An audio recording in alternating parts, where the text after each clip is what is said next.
Hello everyone, welcome to our one more mini vlog. India నుండి అబ్రాడ్కి move అయిన every స్టూడెంట్కి experience ఉంటుంది courier వేయించుకోవడంలో. ఎందుకంటే మనం జనరల్గా ఇక్కడ కుక్ చేసుకుంటాం, అన్ని ఐటమ్స్ మనకైతే దొరుకుతాయి. బట్ మనం ఎంతైనా అమ్మ చేసే కుకింగ్ మిస్ అవుతాం కదా.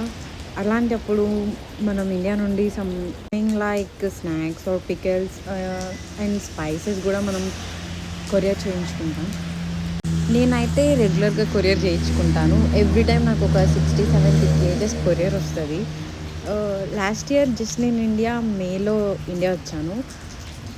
ఫెబ్లో నాకు ఒక 70 కేజెస్ కొరియర్ వచ్చింది. అండ్ అగైన్ జులైలో back to USA. But again డిసెంబర్లో మళ్ళీ కొరియర్ వచ్చింది. ఇట్లా మనకి ఎవ్రీ టైం కొరియర్ వస్తూ ఉంటుంది. ఎందుకంటే నా కుకింగ్ అంతగా రాదు, సో నేను కుక్ చేసుకోలేనని మమ్మీ ఏదో ఒక స్నాక్స్ ఏదో ఒకటి పికిల్స్ చేసి పంపిస్తూ ఉంటారు. ఈ ఇడ్లీ మేకర్ అయితే మా అమ్మమ్మ కొని పంపించింది, ఇడ్లీ వేసుకొని తిను అని చెప్పేసి. చాలా క్యూట్గా చిన్నగా బాగుంది. అది కూడా నా ఒక్కదానికి సరిపోతుంది.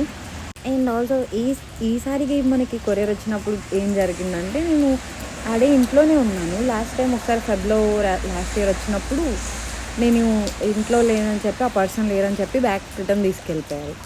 సో ఆ రోజు నేను ఇంట్లోనే ఉన్నాను. సో వాళ్ళు అయితే మెయిల్ చేశారు, ఇట్లా మీకు కొరియర్ వచ్చిందని. బట్ చూస్తే ఇంటి బయట లేదు. ఇదేంటి మెయిల్ వచ్చింది, వీళ్ళేమో వెళ్ళిపోతున్నారు అని చెప్పేసి ఇంకా చూడండి వాళ్ళు వెళ్తుంటే వాళ్ళ వెనకాల రన్ చేశాను అనమాట. అయితే ఒక స్ట్రీట్ తర్వాత వాళ్ళు ఇంకొక కొరియర్ ఏదో డ్రాప్ చేయడానికి ఆగారు.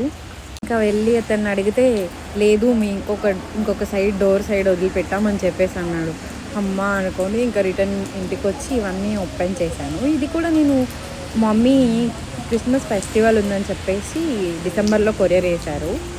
నాకు బ్యాంగిల్స్, ఇంకా డ్రెస్సెస్ ఇంకా కొన్ని పంపించారు అమ్మ వాళ్ళు అండ్ చెల్లి. అప్పటి నుండి మనకి పోస్ట్ చేయటం కుదరలేదు కాబట్టి ఈరోజు పోస్ట్ చేస్తున్నాను. Bye, thank you.